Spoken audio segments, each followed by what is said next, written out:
developers willing to work on the tier and the balconies, because I think that was an important consideration as we continue to move through that. As I read through the document and thinking about the numerous hearings we had, I tried to take a step back and gather some thoughts and try and put down in writing some of the things that I've expressed over the many hearings and months we have. And so I'd like to read that in the record if I could, because I think it kind of expresses where I feel we are and where we've been over a very contentious few months. But first, let me compliment Brad and our CCDC staff for the months that they've toiled over this project.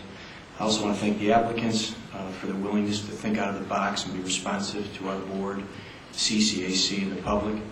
Let me also express my frustration and sympathy to the El Cortez residents and neighbors who've raised some serious issues, albeit outside our jurisdiction, but they will have their day in court. The residents are retained and are fortunate to be represented by a very experienced and talented attorney in Mr. Audley. And like my colleagues, I have to say, with the exception of Navy Broadway, I don't believe I've had more ad hoc or ex-parte engagements with opponents to a project than I've had with this one. It's hard not to be affected by the animus that they feel. Several serious issues have been raised. Foremost in my mind is the appropriateness of the building in close proximity to the El Cortez. A legitimate concern for any historical building, but one a body such as ours in a vertical environment must deal with. Several points are salient. One, the community plan specifically contemplated the potential for a building on this site at this scale or greater.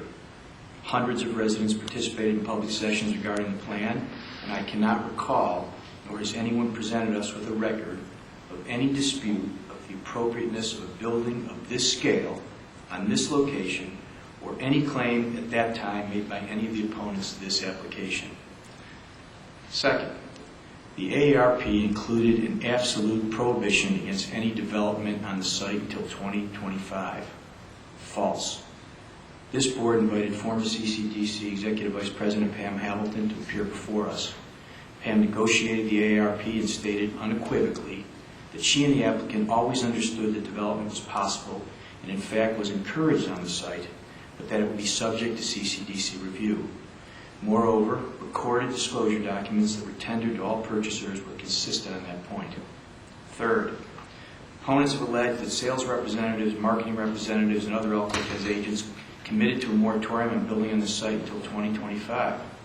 However, I've asked, I pleaded, and I begged for evidence, any evidence, of fax, a brochure, a voicemail, an email, anything to support that contention.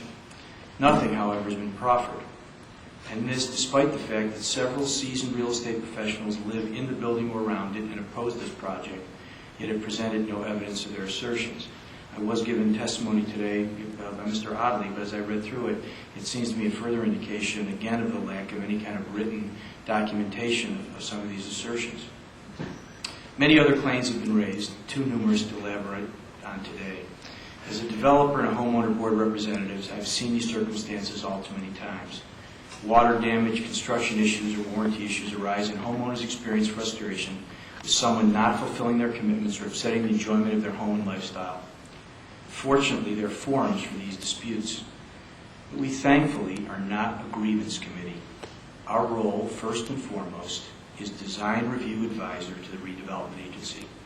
For projects which conform to the community plan, do not seek specific variances, our role is and should be specifically limited to that function. A few weeks ago, this board gave design approval to a new Hilton Hotel across the street from the El Cortez, a size and scale much larger than the instant application with arguably greater impact on the building, yet not one El Cortez resident or opponent here today appeared before us. They say absence may make the heart grow fonder, but I'm not sure that applies when dealing with land use. So I will support the staff recommendations, support the motion today. We look forward to get moving with the project.